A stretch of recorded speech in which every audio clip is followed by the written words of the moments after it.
I know this sounds crazy, but I've been thinking about opening our marriage. I truly believe our love is strong enough to survive this curiosity.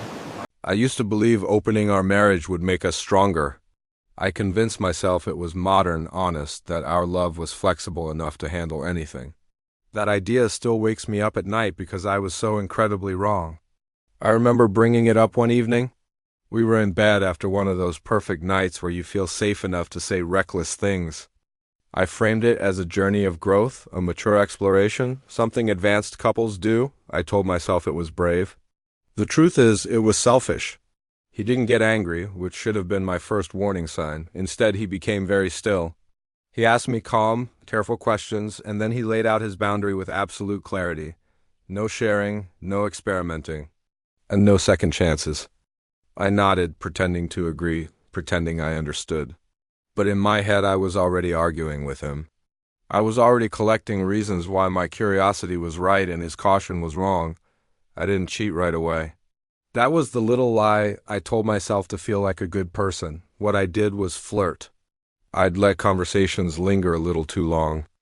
I basked in the attention from people who saw me as new and exciting, people who didn't know my flaws or my routines. Each little moment felt so small, so temporary, so harmless. But when you add them all up, they become poison.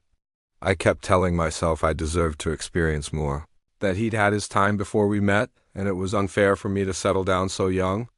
I never stopped to ask myself why more always meant risking the one person who mattered most in the world. When I finally crossed that line, it wasn't some dramatic, passionate scene from a movie. It was quiet, it was disappointing. And it was irreversible. I remember coming home that night and seeing him asleep, completely trusting, completely unaware. Something inside me just shattered. I promised myself I would confess everything. I promised myself I would stop. I did neither. He didn't find out the way I always imagined he would. There wasn't a big, dramatic confrontation. No screaming, no throwing things.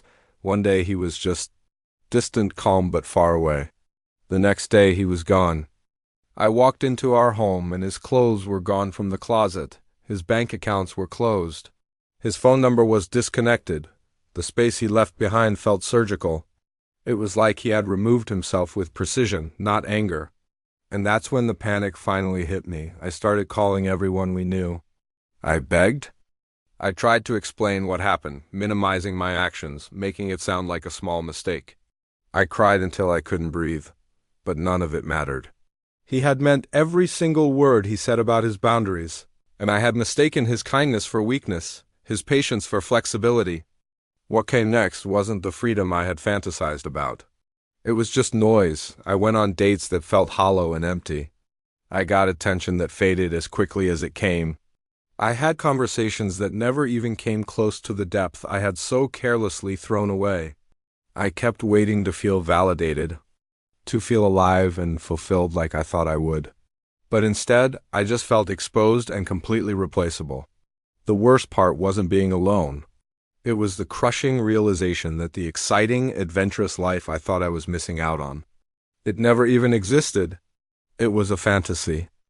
I had traded something real and stable for a daydream, and I learned the hard way that fantasies don't stick around when life gets real. Time didn't make the regret any softer. It just made it clearer. I finally understand that love isn't about seeing how much you can add to it without it breaking. It's about knowing what's too precious to risk in the first place.